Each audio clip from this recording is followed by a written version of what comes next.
Hi, welcome back. I'm not sure exactly where we left off on Random Shiz, but I wanted to continue with a different, a new video, I suppose, into the live stream to Random Shiz. And today I was just kind of cruising around through YouTube and trying to find some interesting things to watch. And I noticed that there's a lot of things occurring in the algorithm today that do point out some rather dystopian, futuristic I guess, prophecy towards 2019 or whatever, that Trump being the ultimate terrible president, which really hasn't been that true. I can't say a lot about Trump because I don't really know the guy. Okay, I don't know who he is as a person, but I do know that I did a report on him, a rather extensive one, when I was in high school, and I had to do a lot of research into this fella, and he is a very rich person, but also didn't come to that rich level or richness of his own wealth through just inheriting it. Although he was given a rather sizable loan at the beginning, which most of us could benefit from the same experience. And I know that I would have done very well with probably $1 million, but probably no better than him. So I can't really say much in the way of negative things about Trump, other than the fact that people mistake him for being so standoffish or kind of masculine, I guess, or chauvinistic. Well, come on. He's been a baller for I don't know how long. Okay. He's been a millionaire for I don't know how long. Okay. For a long time, decades. And he has been balling for that entire time. And you and I both know that if we don't experience adversity in our lives, that you're not going to learn from anything. So the way to grow and to become a more mature person is to experience adversity and learn from your failure. Trump hasn't had to do that a whole lot. Okay, he's had to do it in some ways, but his main characterizations have not been questioned through his failure. So he's had the an exorbitant fortune to really avoid that human condition of learning from your failure flat on your back. Okay. He's been bankrupt before and been close to it a few times, and some people have bailed him out. But when you're that big and you're that rich and you're that wealthy or whatever, or that well known, you do have connections in rather high places.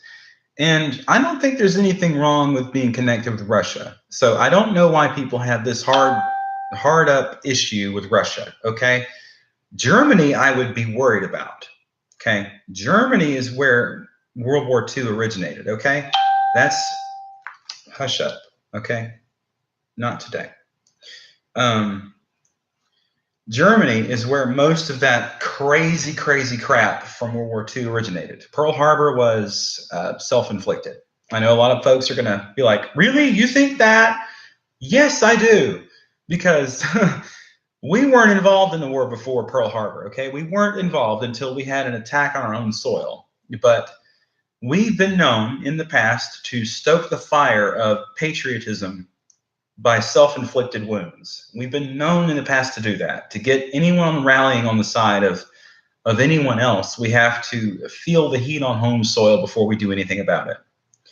That's sad. It shouldn't have been that way. We should have been involved beforehand, but really and truthfully, we shouldn't have gotten involved at all, because I believe the entire operation was kind of false in a couple of different senses. I don't think that the entire Holocaust was fake, okay? I do think that some of it was staged and some of it was kind of speculative history. I do believe that some of the gulags that there are some of the gulags that were in use and some of the prisons that were used for POWs during that time were used to gas citizens that were not of, I guess, an Aryan-esque descent, didn't have blonde hair, blue eyes, were mostly brunettes with brown eyes, dark hair, dark eyes, Jewish descent. So even if you're not Jewish, you could present yourself with dark hair and dark eyes and then not be Jewish at all, but you'd still be in a murder camp. So that's no laughing matter, but still, I think it's crazy that people deny it, that Holocaust deniers are insane, okay? It occurred, but to the level at which they declare that it occurred may not be true wholly, because there are some things that were outliers in the Nuremberg trials that really spoke to that being a falsehood just about everywhere. So there were some places that were really crazy that, did have a lot of violence going on, but that's not really the topic I'm talking about here. What I wanted to cover is that Russia is not your enemy, okay? Becoming a Russian hater is really not a smart thing to do. One, because you don't know Russia, okay? You're not Russian. If you're not from Russia, then you don't know what you're talking about. People may not like Vladimir Putin, okay? I don't know why, because Vladimir Putin is a very good ruler for Russia. It has been very good for them. I don't think there's anything wrong with the guy. And it's very similar. His reception and likability across the nation in Russia is very similar to the way Trump is being treated here. There are people that love him and there are people that hate him. Okay. So I don't agree with everything that Trump does, but I do think that Trump has ultimately our best interests at heart and is trying desperately with a cabinet of people and a Congress and a Senate that are kind of mindless drones. And Trump does a very good job of painting himself as incompetent so people underestimate him. It's very intelligent to do that because you know what you're doing. You know you're intelligent. You know you're a complete, smart, very sharp, and very responsive person. The only way you get what you want without fail is if you force yourself to be misinterpreted by the opposition, for them to think that you're stupid or that you're not intelligent, that anything you can do, they can do better. So you make them ultimately assume that you're not intelligent, that you're a stump, basically, or a spud. So you can then formulate your reaction to get what you want based on your position at the beginning of the conversation or the interaction, the encounter rather, that you can set up things to happen the way you want them to, and no matter what happens from the conversation or the what happens in the encounter, that you can counter their actions intelligently without them knowing that you're intelligent. They can underestimate you at every turn, which means you have the upper hand all the time. That is Trump's method. So it would stand to reason that people would automatically assume that Trump is a teenager, wholeheartedly. I don't agree with you at all. I think Trump's a very intelligent person. The fact that he comes across as a stupid individual or an adolescent is a game he's playing. Okay. The reason he's been so open in Twitter is to keep you informed about what's going on in the government, while at the same time hiding everything that he's doing behind enemy lines, so that the people that are watching these podcasts or watching these tweets from him don't really get a gist of what's truly going on. They get a partial truth or a piece of it. So the government really isn't responsible for Trump's actions, not 100%, and Trump is completely responsible for his own actions. But at the same time, he's meant to be the commander-in-chief and the highest seat in all the land. So he is the president of our country. Now, is he the smartest president? I don't know. I think that most of our presidents have been fairly intelligent up into the last couple of decades. I think that both Bushes were fairly intelligent in their own ways, but I don't think that George W. was intelligent at all. I think he was smart on some things, like intelligent as to the camaraderie aspect of people, maybe the way of speaking. He had a very good cadence in his tone. He was a well-spoken person. He could, lead a crowd of fools very easily. The same with his father, but his father was more well-read. Herbert Walker was a very educated person and was even a higher up in the Skull and Bones. Same with, Bush Jr. or Walker. Same sort of setup for both of them. They were both Masons, both in the same Skull and Bones group. Both of them were intelligent people in their own right, but were perceived as intelligent people by the massive whole of our country, except for Junior. Junior was really looked at as being kind of stupid. They made fun of him like that in just about all the press and in every single show on TV, let alone Mad TV and also Saturday Night Live. They did the same thing to Trump. So they're doing it again. And you're going to sit there and believe it. You're going to sit there and believe that, oh, Trump has got to be a dumbass. He's got to be stupid. He's got a spray tan. Who cares if he's got a spray tan, but he's not stupid? I mean, the man has millions of dollars. Now, how many people do you know can hang on to that kind of money for the length of time that he has? He's a salesman, a pitch artist. The perfect pitch is what he has. He is the best salesman that has ever existed. Okay, as far as we know in our country, the most successful salesman, because his name is everywhere. Now, the way that people try to depict him and his daughter in a relationship that's unhealthy in the public, it's kind of silly, okay, because they cut things out of context. He says very sexual things about his daughter, Melania, but that's because, okay, he's trying to sell her to make her feel good about herself. And maybe she feels very, self-conscious and she's not very confident. Yeah, Trump's going about it maybe the wrong way, but he has good intentions. I don't believe that anything very uncomfortable or unsavory is occurring there. I don't believe that, because Trump doesn't strike me as a person who would think lightly on the topic of family care, or in the slightest that he would care less for his children than he does for his own life. So I don't think so. But that, there again, I'd have to know Trump personally to really gauge myself perfectly on that. But even then, if you know someone for 20 years, you don't know them at all, because your position or your perception of that person, your position on their existence is based on your experience with them. And they could be lying to you the whole time and you think you know who this person is, but they're not the same. Authentic people like me are really hard to come by.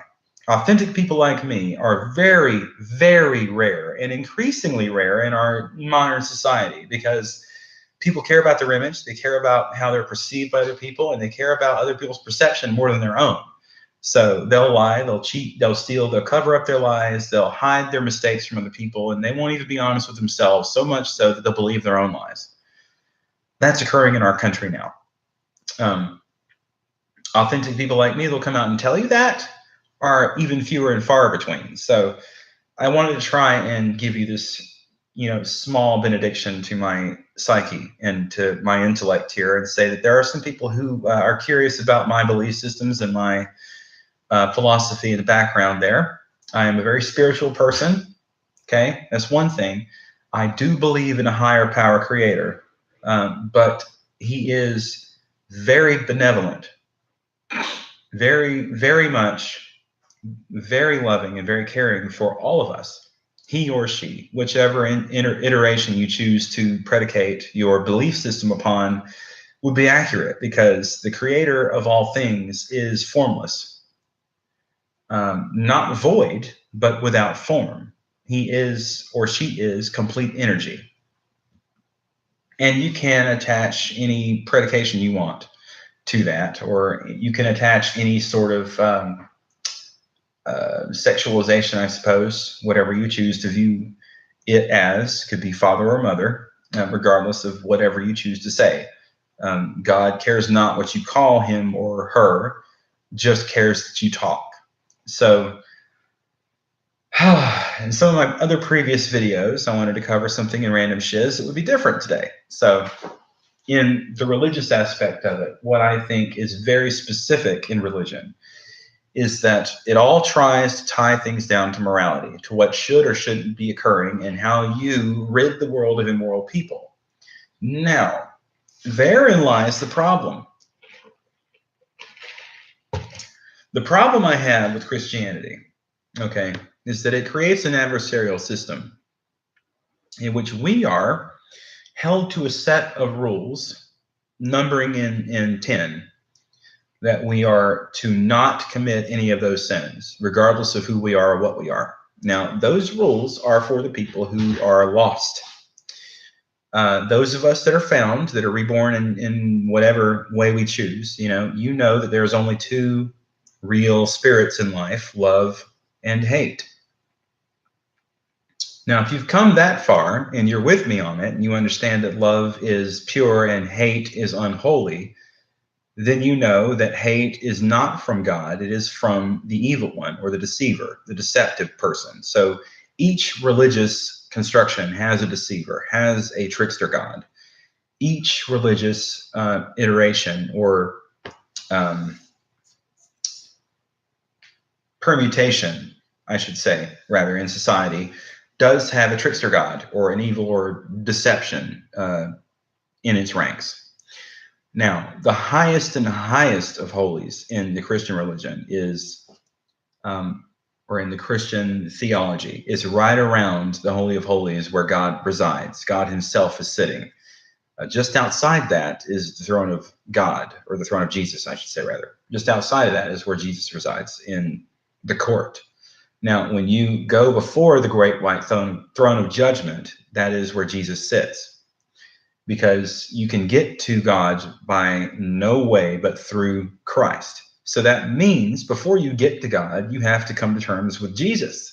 And he is the guard that sits there and judges all before you get to be with God. And, you know, the book of life is going to be a very thin one, I'm afraid to say. But the truth of the matter is, the only reason you would be left out of the book of life is if you lead with no love in your heart, but nothing but hate. Because love is the only way to God, and God is complete love and complete good. There's no evil and no presence of hate within him or her. So, to lay that bare, I wanted to give you a choice. Well, it's already been given to you. If you made the choice, you've already made it. If you are saved or born again Christian, you've already made this choice. You've chosen to lead a life of love and with nothing else but that in your heart. That's what God intended with the loss of Christ on the cross, was definitely to pay for all of our hate because of his blood being spilt upon that cross and upon the walk up to that point. So the loss of Christ was very detrimental to society, because we could have learned a lot from this guy. Okay, he was the teacher, and is the teacher, the way, the truth, and the life. Beyond all understanding, blah blah blah, yada yada. But we're going to get to that later, probably in another video. I just wanted to hit on this really quickly, that love is the only intention that God ever had for any of us, and the hate was never intended for us to understand or to experience. Hate was something we were to know about, but not use. Now that we ate from the tree of knowledge of good and evil, we understand that good and evil is synonymous with love and hate. Now, the reason I say that is because love is good, hate is evil. So, if you understand that synopsis of it, then you can understand where I'm going with this next, okay? Love is all that God ever intended for you, because love is nothing but pure. And it can be holy, and it can be divine. And love isn't always those things, but it is those things at the same time as also not being them. Because an evil person can love someone. You know, a person that's riddled with hate throughout their life can love a thing or a person, or has loved in their past. At some point, love has occurred to teach them how to hate, because you learn things in strange ways. And if you ever have learned about hate, and you've learned about hate first, then love is going to be the most difficult thing for you to understand, because you've never experienced it purely and wholly through your life. Much in the same way that a lot of most of the people that I encountered in Los Angeles that were from the time of the 80s, where most of the gang violence was occurring, they experienced nothing but hate in their lives. So hate was all they knew. Love was completely devoid of any existence and foothold there in LA. But now I would like to try and bring the iteration back to the truth that love is all that God ever intended. He never wanted you to learn about hate, but at least not in the way that we did. Okay, we stole that knowledge. We took from the tree because the deceiver basically told us we could be like God, we could be respected like God, and be gods ourselves if we took from the tree of knowledge, when we were destined to know that. When the truth of the matter is that God never intended you to hate anything or anyone. Love is the only emotion God wanted you to carry with you that was the most good. Because every emotion that you experience that's good can also come from love, as it sometimes does come from hate. But jealousy and greed are also parts of a love emotion state. So loving emotional state rather. Um, when you are loving someone and you want more of their attention, that can be seen as greed or a presentation of jealousy, that anyone else could get their attention but you. That's how I can explain that those things do creep up, even though you're leaving with nothing but love in your heart. Be careful and be wary of that. Not to be jealous of someone else because of their experience of love, but let them share it equally with other people because we're supposed to. Not our bodies. Okay, that was where the sharing is supposed to, I guess, end in a sense, because we're looking at monogamy as the purest form of relations. Well, in truth, in the Bible, while being truthful to history, that was not the case in the olden days. Okay, there were men that had multiple wives because the goal was procreation and to grow the population. Now it isn't. If you look around you, there's a lot of people. There's people everywhere. People here, people there, people all over the place. We have population problems. We have too many people in the world right now. Okay, so much so the government's even stooping to ways that are evil and insidious in such ways. They're wanting to eradicate the population by disease and whatever way they can to bring it down to 500 million. So, or whatever the number was. I can't remember what George Guidestone said, 500 million or 500,000. Either way, it's a ludicrous number because that would mean 2/3 of the population of the world has to go away.